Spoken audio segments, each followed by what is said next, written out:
Hi friends, welcome back to my channel. അപ്പോൾ ഇന്നൊരു news സ്റ്റോറിയാണ് കേട്ടോ. പോരണ്ടായിരുന്നു അല്ലേ ഷാനു? പ്രകമ്പനം കൊള്ളിക്കുന്ന ഇടിമിന്നലിനൊപ്പം ചരൽ വാരി എറിയുന്നത് പോലെ കാറിന് മുകളിലേക്ക് മഴത്തുള്ളികൾ വന്നലച്ചു.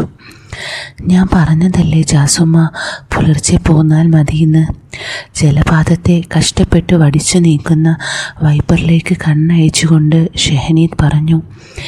എതിരെ ഒരു വാഹനം പോലും വരുന്നുണ്ടായിരുന്നില്ല.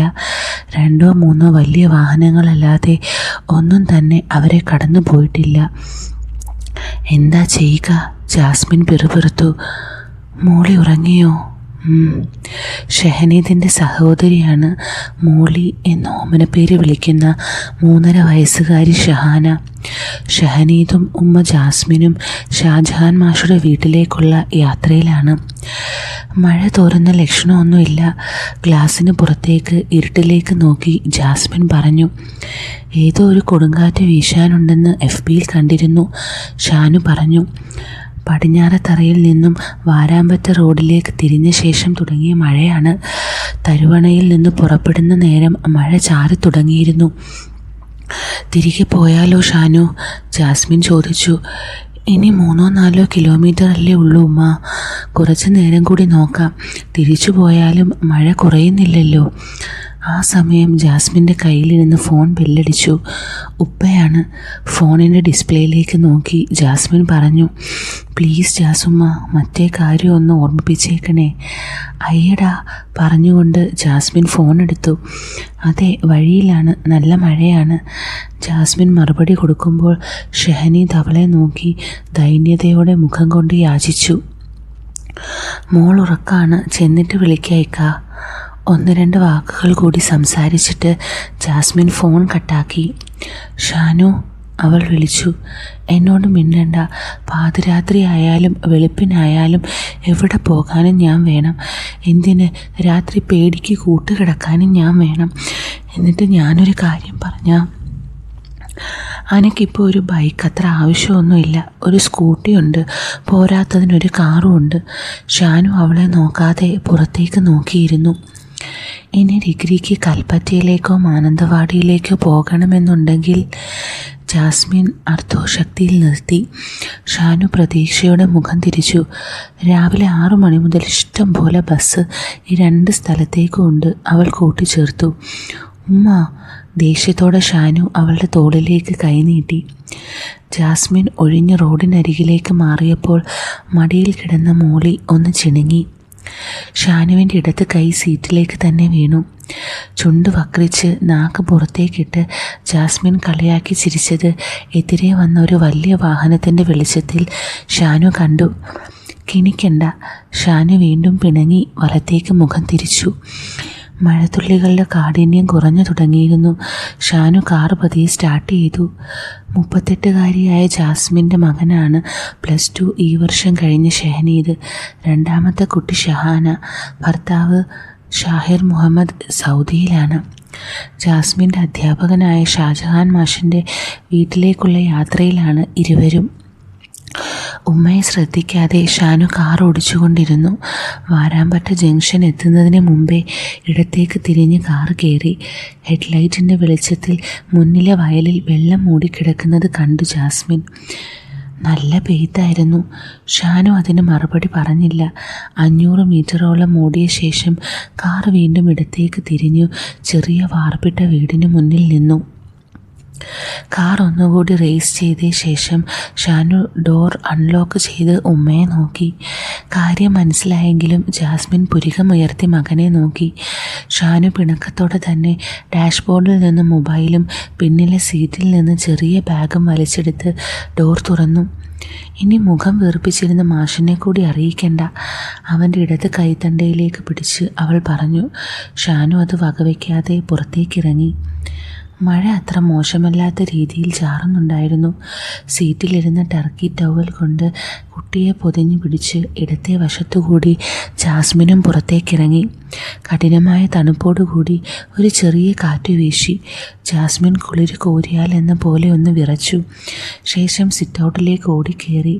ബെല്ലടിക്കുന്നതിന് മുമ്പേ ഷാജഹാൻ മാഷ് വാതിൽ തുറന്നു. അവൾ അകത്തേക്ക് കയറുമ്പോൾ പിന്നിൽ കാറിൻ്റെ സെൻസർ ലോക്ക് വീഴുന്ന ശബ്ദം കേട്ടു. എന്തിനാ മോളെ തിരക്കിട്ട് ഈ രാത്രിയിൽ വന്നത്, അതും ഈ പെരുമഴയത്ത്? ഞാൻ പറഞ്ഞതാ മാഷുപ്പ, രാവിലെ വരാമെന്ന്. പിന്നിലേക്ക് വന്ന ഷാനു വാതിൽ ചേർത്തടച്ചുകൊണ്ട് പറഞ്ഞു. അനക്കത് പറഞ്ഞാൽ മനസ്സിലാവില്ല ഷാനു. അത്രമാത്രം പറഞ്ഞുകൊണ്ട് ഷഹാനെ ഹാളിലെ സെറ്റിയിൽ കിടത്തിക്കൊണ്ട് ജാസ്മിൻ എതിർവശത്തെ റൂമിലേക്ക് നടന്നു. എന്താ മാഷുപ്പ ഉമ്മയ്ക്ക് പെട്ടെന്ന്? ഷാനു ചോദിച്ചു. പെട്ടെന്നൊന്നും അല്ല മോനെ, 2-3 ദിവസമായി തുടങ്ങിയിട്ട്. മഴ തുടങ്ങി കാലാവസ്ഥ മാറിയതിൻ്റെയാണ്, മാഷ് പറഞ്ഞു. മാഷിൻ്റെ ഭാര്യ മുംതാസിന് ആസ്മയുടെ അസുഖമുണ്ട്. ചെയ്യാവുന്ന ചികിത്സകളൊക്കെ അവർ ചെയ്തതാണ്. 1-2 മാസം കുറയുമെന്നല്ലാതെ പൂർണ്ണമായൊരു മുക്തി അവർ നടത്തിയ ചികിത്സകളിൽ നിന്നൊന്നും തന്നെ ലഭിച്ചിട്ടില്ല. പടിഞ്ഞാറത്തറ ടൗണിലെ കണ്ണായ സ്ഥലങ്ങളിൽ 2-3 ബിൽഡിങ്ങുകളുണ്ട് മാഷിന്. 2 മക്കളാണ്, ഒരാണും ഒരു പെണ്ണും. അവർ വിദേശത്താണ്. ടൗണിൽ തന്നെയുള്ള ഇരുനില വീട് വാടകയ്ക്ക് കൊടുത്ത ശേഷം വാരാമ്പറ്റയിലുള്ള ഭാര്യയുടെ വിഹിതത്തിലുള്ള ചെറിയ വീട്ടിലാണ് ഇരുവരും താമസം. ജാസ്മിൻ്റെ അധ്യാപകനായിരുന്നു ഷാജഹാൻ മാഷ്. എന്ന് മാത്രമല്ല, ജാസ്മിൻ്റെ കുടുംബം മാഷിൻ്റെ ആശ്രിതരുമായിരുന്നു. ഭർത്തൃ വീട്ടിലെ പീഡനങ്ങൾ ഏൽക്ക വയ്യാതെ നിന്ന ജാസ്മിന് ഒരു കാലത്ത് തുണയായത് മാഷും കുടുംബവുമായിരുന്നു. ആ ഒരു നന്ദിയും കടപ്പാടും ജാസ്മിൻ ആ കുടുംബത്തോടുണ്ട് താനും. കോടീശ്വരനാണെങ്കിലും സ്വാത്വിക സ്വഭാവമാണ് മാഷിന്. നന്നെ വെളുത്തു മെലിഞ്ഞ ശരീരം, നരച്ച താടിയും മുടിയും, വെള്ളമുണ്ടും കൈയില്ലാത്ത വെള്ള ബനിയനും വെള്ള ഷർട്ടുമാണ് സ്ഥിരമായ വേഷം. ജന്മനായുള്ള ശാന്തഭാവം. ഉറങ്ങുമ്പോൾ പോലും മാഷിൻ്റെ മുഖത്ത് കണ്ണാടി ഉണ്ടാകുമോ എന്നൊരു സംശയമുണ്ട്. അന്യജാതിയിലുള്ള ഒരു പ്രണയപരാജയത്തിൻ്റെ പേരിൽ മാഷ് കുറേ കാലം ഉത്തരേന്ത്യയിലെങ്ങാണ്ടായിരുന്നു. പിന്നീട് ഉമ്മയുടെ സമയത്ത് ആരൊക്കെയോ തിരഞ്ഞു പിടിച്ച് കൂട്ടിക്കൊണ്ടുവന്നു. ഉമ്മയുടെ നിർബന്ധ ബുദ്ധിയിലാണ് വൈകിയാണെങ്കിലും വിവാഹം കഴിച്ചത്. മാഷിന് 70 വയസ്സിന് മുകളിലുണ്ടെങ്കിലേ ഉള്ളൂ, കുറയില്ല. ഉമ്മ നല്ല ഉറക്കമാണല്ലോ. റൂമിൽ നിന്നും തിരികെ ഇറങ്ങി ജാസ്മിൻ പറഞ്ഞു. അതെ, മരുന്നുണ്ടായിരുന്നു, പിന്നെ ഇൻഹേലർ കൊടുത്തു, മാഷ് പറഞ്ഞു. മാഷ് വല്ലതും കഴിച്ചിരുന്നോ? ഞാൻ ചപ്പാത്തി ഉണ്ടാക്കിയിരുന്നു, ഒരെണ്ണം കഴിച്ചു. ഉമ്മ റൊട്ടിയും ചൂടുവെള്ളവും കഴിച്ചിരുന്നു. ഞാൻ ചപ്പാത്തിയും കുറുമയും കൊണ്ടുവന്നിട്ടുണ്ട്, ജാസ്മിൻ പറഞ്ഞു. ഞാൻ ഉണ്ടാക്കിയിരുന്നു മോളെ. അത് സാരമില്ല, കാസറോളിലാ, ഞാൻ കിച്ചണിലേക്ക് വെച്ചേക്കാം, പറഞ്ഞുകൊണ്ട് ബാഗിൽ നിന്ന് പാത്രങ്ങൾ എടുത്തുകൊണ്ട് ജാസ്മിൻ അടുക്കളയിലേക്ക് കയറി. 2 മുറിയും ചെറിയ ഹാളും ചെറിയ സിറ്റൗട്ട്, ഇടത്തരം അടുക്കള, അതായിരുന്നു ആ വീട്.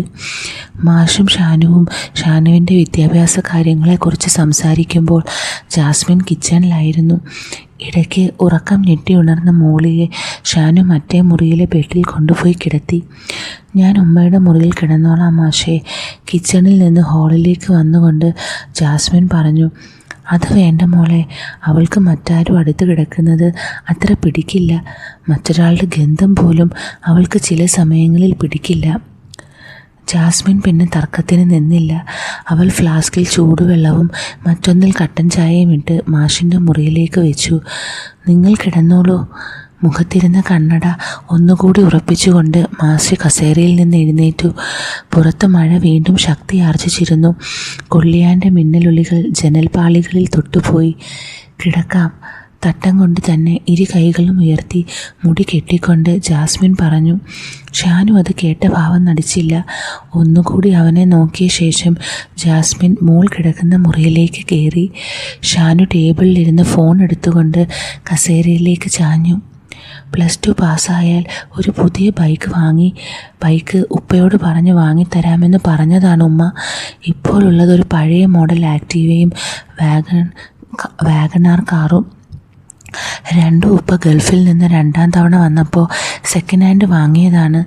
ആ തവണ വന്നപ്പോഴാണ് തന്നെ ഡ്രൈവിങ്ങും പഠിപ്പിച്ചത്. ആ സമയം കുറച്ചധികം കാലം ഉപ്പ നാട്ടിലുണ്ടായിരുന്നു. 8ാം ക്ലാസ് വരെ ഈ വീട്ടിൽ നിന്നാണ് താൻ പഠിച്ചിരുന്നത്. അതിനുശേഷമാണ് കണിയാമ്പറ്റയിലുള്ള ഉപ്പയുടെ തറവാട് വിഹിതം വഴക്കിട്ട് വാങ്ങി തിരുവണ്ണയിൽ താമസം തുടങ്ങിയത്. ഉപ്പയുടെ സുഹൃത്തുക്കളും മാഷുമല്ലാതെ ആരും തന്നെ ഹൗസ് വാമിങ്ങിനോ അതിനുശേഷമോ വന്നിട്ടില്ല. അതെന്താണെന്ന് പല ആവർത്തി ഉമ്മയോട് ചോദിച്ചിട്ടുണ്ടെങ്കിലും ഇതുവരെ വ്യക്തമായൊരു ഉത്തരം കിട്ടിയിട്ടില്ല. ഉപ്പ പാവമാണ്, എപ്പോൾ വിളിച്ചാലും ഉമ്മയെ നോക്കണം, ഉമ്മ പാവമാണ്, ഉമ്മയ്ക്ക് ആരുമില്ല എന്നൊക്കെയാണ് പറയാറാണ് പതിവ്. അതുപോലെ തന്നെ ഉമ്മയെ താൻ കെയർ ചെയ്യാറുമുണ്ട്. തന്നോട് ദേഷ്യം കാണിക്കുമെങ്കിലും ഉമ്മ പാവവും പേടിത്തൊണ്ടിയുമാണെന്ന് ഷാനു ഓർത്തു. വീട് വാങ്ങിയ വകയിൽ കുറേ കടങ്ങളുണ്ട് എന്നുമ്മ പലപ്പോഴും പറയാതെ പറഞ്ഞിട്ടുണ്ട്. എന്നിരുന്നാലും കോളേജിലേക്ക് പോകുമ്പോൾ ഒരു പുതിയ ബൈക്കുള്ളത് വല്ലാത്തൊരു അന്തസ്സാണ്. ആ പഴഞ്ചൻ സ്കൂട്ടിയെങ്കിൽ സ്കൂട്ടി, വെറുതെ ഉറക്കം കളയണ്ട. ഷാനു കസേരയിൽ നിന്ന് എഴുന്നേറ്റതും ഫോൺ വൈബ്രേറ്റർ ഉരമ്പി. നോക്കിയപ്പോൾ ജാസീമ കോളിംഗ്. വിളിക്കുന്നുണ്ട്. വെയിറ്റ് ഇട്ടാൽ ചിലപ്പോൾ കാര്യം നടന്നേക്കും. ഷാനു വാതിൽക്കലേക്ക് നോക്കി. അവിടെ അവനെ നോക്കി മന്ദഹസിച്ചുകൊണ്ട് ജാസിം നിൽപ്പുണ്ടായിരുന്നു. ചെറിയൊരു ചമ്മലോടെ ഷാനു നിലത്തേക്ക് മുഖം താഴ്ത്തി. ഹാളിലെ ലൈറ്റ് ഓഫാക്കിയിട്ട് പോരാൻ വിളിച്ചതാ പറഞ്ഞുകൊണ്ട് ജാസ്മിൻ തിരിഞ്ഞു. ഹാളിലെ ലൈറ്റ് ഓഫാക്കി ജാസ്മിന് പിന്നാലെ ഷാനു ചെന്നു. കട്ടിലിൽ ഭിത്തിയുടെ വശത്തേക്ക് ചെരിഞ്ഞ് മൂളി കിടക്കുന്നു. ജാസ്മിൻ അവളുടെ അടുത്തേക്ക് നീങ്ങിക്കിടന്നു. ഒന്ന് സംശയിച്ചു നിന്ന ശേഷം ഷാനു കട്ടിലിൻ്റെ ഇങ്ങേയറ്റത്തിരുന്നു. ലൈറ്റ് അണച്ചേക്ക്. ഷാനു കൈ എത്തിച്ച് ലൈറ്റ് അണച്ച ശേഷം ബെഡിലേക്ക് കിടന്നു. ബെഡ് ലാമ്പിൻ്റെ നനുത്ത വെട്ടം മാത്രം മുറിയിൽ പരന്നു. നിമിഷങ്ങൾ കടന്നുപോയി. വീണ്ടും ഒരു മിന്നൽ ജനൽപ്പാളികളെ തൊട്ടുപോയി. മോളിയോട് ചേർന്നാണ് ഉമ്മ കിടക്കുന്നത് എന്ന് ശ്വാസനിശ്വാസങ്ങളിൽ നിന്ന് ഷാനുവിന് മനസ്സിലായി. ഉമ്മ, ഷാനു വിളിച്ചു. പ്രതികരണമില്ല. ജാസുമ്മ, ഇത്തവണ അവൾ വിളി കേട്ടു. എന്നാലും ഇങ്ങളെന്നെ പറ്റിച്ചില്ലേ? എന്തൊക്കെയായിരുന്നു എന്നോട് പറഞ്ഞത്? എന്താ പറഞ്ഞത്? ഇങ്ങൾക്ക് ഓർമ്മയുണ്ടാവില്ല, ദേഷ്യത്തോടെ ഷാനു പറഞ്ഞു. ഞാൻ ഓർക്കണില്ല. ഉണ്ടാവൂല. ഇനി ഞാനും ഒന്നും ഓർക്കാതിരുന്നാൽ മതിയല്ലോ. ഈ പറയാതെ എങ്ങനെയാ ഞാൻ അറിയുക? വേണ്ട, അറിയണ്ട. ഷാനു തിരിഞ്ഞു കിടന്നു. ഷാനു. വിളി കേൾക്കാത്ത പോലെ ഷാനു ഒന്നുകൂടി ചുരുങ്ങിക്കൂടി കിടന്നു. അത് ഷാനുവിനെ അവഗണിക്കാനായില്ല. കാരണം അത്രത്തോളം സ്നേഹം കൂടുമ്പോഴാണ് ഉമ്മ അവനെ അങ്ങനെ വിളിക്കുക. വിളി കേൾക്കടാ. ചെറിയ കൊഞ്ചലോടെ അവന് നേരെ തിരിഞ്ഞ് അവൾ പറഞ്ഞു. ഷാനു മൂളി. സാധാരണ അങ്ങനെയല്ലല്ലോ ഈ വിളി കേൾക്കുന്നത്. ഇതെന്തു പറ്റി? ഷാ. അവൾ വീണ്ടും വിളിച്ചു. പറ ജാസുമ്മ. അങ്ങനെ പോരട്ടെ. ജാസ്മിൻ ശരീരം നേരെയാക്കി ഒന്നിളകി കിടന്നു. നേരത്തെ ഈ എന്താ പറഞ്ഞു വന്നത്? പറ. എനിക്കറിയില്ല. നിങ്ങളല്ലേ പറഞ്ഞത്. എനിക്ക് ഓർമ്മയില്ലാഞ്ഞിട്ടല്ലേ എന്നോട് പറയാൻ പറഞ്ഞത്? എനിക്ക് ഓർമ്മയില്ല. ഷാനു ഡിമാൻഡ് ഇട്ടു. എന്നാ വേണ്ട, കിടന്നുറങ്ങാൻ നോക്ക് പറഞ്ഞിട്ട് ജാസ്മിൻ തിരിഞ്ഞ് കിടക്കാൻ ഒരുങ്ങിയതും ഷാനു പെട്ടെന്ന് തിരിഞ്ഞ് ഉമ്മയുടെ കയ്യിൽ പിടിച്ചു. എന്താ, ഓർമ്മ വന്നോ? ചെറിയ ചിരിയോടെ അവൾ ചോദിച്ചു. കളിയാക്കിക്കോ, ആവശ്യം എൻ്റെ ആയി പോയില്ലേ? ഓർമ്മ വന്നെങ്കിൽ പറ.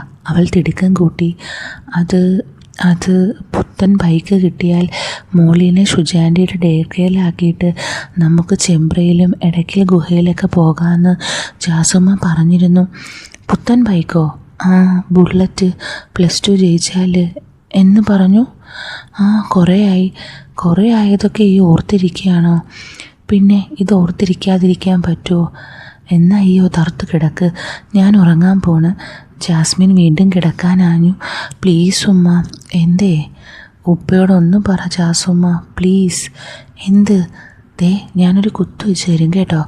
ഷാന ദേഷ്യത്തോടെ അവളുടെ കണ്ണിന് നേരെ 2 വിരൽ കുത്തുന്നത് പോലെ കാണിച്ചു. എന്നാൽ പിന്നെ അതാദ്യം. ജാസ്മിൻ ശരീരം നേരെയാക്കി കിടന്നു. ഷാനു സഹികെട്ട് തിരിഞ്ഞു കിടന്നു. നിമിഷങ്ങൾ കടന്നുപോയി. ഷാനു, അവൾ വിളിച്ചു. അവൻ പ്രതികരിച്ചില്ല. എന്നെ അങ്ങനെ വിളിക്കണ്ട. അവൾ വിളി പൂർത്തിയാക്കുന്നതിന് മുമ്പ് അവൻ തിരിഞ്ഞു നോക്കാതെ പറഞ്ഞു, അനക്ക് എത്ര വയസ്സായടാ പൊട്ടൻ ഷാനു? സന്ദർഭോചിതമല്ലാത്ത ആ ചോദ്യം കേട്ട് ഷാനു ഒന്ന് അമ്പരന്നു. അവനിൽ നിന്നും മറുപടി ലഭിക്കാതെ വന്നപ്പോൾ അവൾ തുടർന്നു, ഉപ്പയുടെ വീട്ടിൽ നിന്ന് 1 കൊല്ലം, കൊറോണ കാരണം 1 കൊല്ലം, അങ്ങനെ മൊത്തം 2 വർഷം, അങ്ങനെ 17ഉം 2ഉം 19 വയസ്സ്. അവളൊന്ന് നിർത്തി തുടർന്നു, ഇത്ര പ്രായമൊന്നും വേണ്ട ആൺകുട്ടികൾ ഉപ്പമാരോട് ഓരോന്ന് പറഞ്ഞ് മേടിച്ചെടുക്കാൻ. ഇപ്പോഴാണ് ഷാനുവിന് ശരിക്കും കത്തിയത്. തനിക്ക് വേണമെങ്കിൽ താൻ തന്നെ ഉപ്പയോട് പറഞ്ഞ് വാങ്ങിക്കൊള്ളാൻ. അത് പിന്നെ ഞാൻ എല്ലാ കാര്യങ്ങളും നിങ്ങളോടല്ലേ പറയുക? ഷാനു പെട്ടെന്ന് തിരിഞ്ഞു പറഞ്ഞു, ഞാൻ എന്ത് കാര്യമാണെങ്കിലും ജാസുമ്മയോടല്ലേ ആദ്യം പറയുക. നിങ്ങളല്ലേ എൻ്റെ ബെസ്റ്റി, അല്ലാതെ ഉപ്പയെ പേടിയായിട്ടല്ല. അവൾ ചിരിച്ചു. ഉപ്പായെ പേടിയൊക്കെ ഉണ്ട്, അപ്പോൾ എന്നെ പേടിയില്ലാന്ന്. കൃത്രിമ ഗൗരവത്തോടെ അവൾ അവനെ നോക്കി. ജാസുമ്മ എൻ്റെ കൽബല്ലേ? ചിരിയോടെ വലത് കൈ എടുത്ത് അവളുടെ വയറിൽ ചേർത്ത് അവൻ കെട്ടിപ്പിടിച്ചു. പോടാ സോപ്പിടാതെ. അവൾ അവൻ്റെ കൈ എടുത്ത് മാറ്റുന്നത് പോലെ ഭാവിച്ചു. സത്യവുമ്മ, അതല്ലേ നിങ്ങൾ എന്തു പറഞ്ഞാലും ഞാൻ അനുസരിക്കുന്നതും എല്ലായിടത്തും കൊണ്ടുപോകുന്നതും എൻ്റെ കൽബായി കൊണ്ടു നടക്കുന്നതും? പോടാ, അത് ഉപ്പ പലപ്പോഴും പറഞ്ഞു തന്നിട്ടല്ലേ? എന്താ ഇതാ കുഴപ്പം? അവളുടെ വയറിന് മുകളിലിരുന്ന് കൈയെടുത്തുകൊണ്ട് ഷാനു തിരിഞ്ഞു. എത്ര പറഞ്ഞാലും മനസ്സിലാകാത്തൊരു ഉമ്മ. അവൾ പൊടുന്നനെ അവൻ്റെ വലത് കൈയെടുത്ത് വീണ്ടും ചുരിദാറിന് മുകളിൽ വയറിന് മീതെ വെച്ചു. ഷാ, സത്യമായിട്ടും? ഒരു കൊഞ്ചലോടെ അവൾ ചോദിച്ചു. അതേ ഉമ്മ, നിങ്ങൾ എൻ്റെ ഉമ്മ മാത്രമല്ലല്ലോ. പിന്നെ? ഞാൻ പറഞ്ഞല്ലോ, ബെസ്റ്റിയാണ്. പിന്നെ ഷാനു ഒരു നിമിഷം സംശയിച്ചു. പിന്നെ പറഞ്ഞു, പിന്നെ എനിക്ക് അറിഞ്ഞൂടാ. അവൾ ചിരിച്ചു, കൂടെ അവനും. ചിരിക്കൊടുവിൽ അവൾ ഇടത് കൈ നീട്ടി തലയ്ക്ക് പിന്നിൽ ടേബിളിലിരുന്ന് മൊബൈൽ എടുത്ത് ഷാനുവിന് നേരെ നീട്ടി. ഉപ്പക്ക് ഞാൻ വോയിസ് ഇട്ടിരുന്നു, ഉപ്പ റിപ്ലൈയും തന്നിട്ടുണ്ട്. പിന്നെ ഒരു കാര്യം, ഇത് ലാസ്റ്റാണ്. ഇനി എന്ത് വേണമെങ്കിലും ഉപ്പയോട് നേരിട്ട് ചോദിച്ചോണം. ഉപ്പ എന്തു പറഞ്ഞു? ആകാംക്ഷ അടക്കാൻ വയ്യാതെ അവൻ ചോദിച്ചു. കേട്ടു നോക്ക്. നിങ്ങൾ പറഞ്ഞാൽ മതി. കേട്ടു നോക്ക് ഷാ, നിങ്ങൾ പറഞ്ഞാൽ മതിയെന്ന് അവൻ ചെവി ഓർത്തു. 1 മാസം കഴിയട്ടെ എന്ന് അവൾ പറഞ്ഞു. യാ അള്ളാ. 2 കൈകളും മുകളിലേക്ക് ഉയർത്തി ഷാനു ആനന്ദാകിതത്താൽ പടച്ചവന് സ്തുതി പറഞ്ഞു. അയ്യടാ, കിട്ടിയിട്ടില്ല. കിട്ടുമല്ലോ. നന്ദി പടച്ചവന് മാത്രമേ ഉള്ളൂ. അല്ലല്ലോ, ഒരീണത്തിൽ പറഞ്ഞുകൊണ്ട് ഷാനു വയറിന് മുകളിലിരുന്ന് കൈ മുറുക്കി. എൻ്റെ കൽബിനോടല്ലേ നന്ദി പറയേണ്ടത്? അവൻ ഇടത് കൈ മുട്ട് ബെഡിൽ കുത്തി അവളുടെ മുഖത്തേക്ക് നോക്കി. അവൻ എന്താണ് ചെയ്യുന്നതറിയാൻ അവൾ അവനെ സാകൂതം നോക്കി. അത്തരമൊരവസ്ഥയിൽ ഉമ്മായെ കടിച്ചു തിന്നാനുള്ള സന്തോഷത്തിലായിരുന്നു അവൻ. ഞാൻ എന്താ എൻ്റെ ജാസുവിന് തരിക? അവൻ മിഴികൾ കൊണ്ട് ചുറ്റുപാടും പരതി.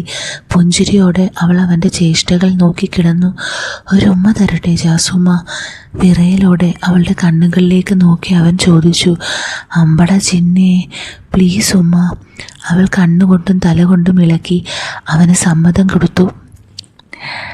അപ്പോൾ ഈ സ്റ്റോറിയുടെ ബാക്കി ഒരു മണിക്കൂറോളമുള്ളൊരു പോർഷൻ ഞാൻ നമ്മുടെ ടെലഗ്രാം ചാനലിലായിരിക്കും ഇടുന്നത്. അപ്പോൾ ചാനലിൻ്റെ ലിങ്ക് ഞാൻ കൊടുത്തേക്കാം. അപ്പോൾ ഇതിൻ്റെ ബാക്കി കേൾക്കാൻ ഇഷ്ടമുള്ളവർ അവിടെ വന്ന് കേൾക്കുക. അപ്പോൾ നമുക്ക് ഉടനെ വീണ്ടും കാണാം. വിത്ത് ലവ്, നിങ്ങളുടെ സ്വന്തം അലീന.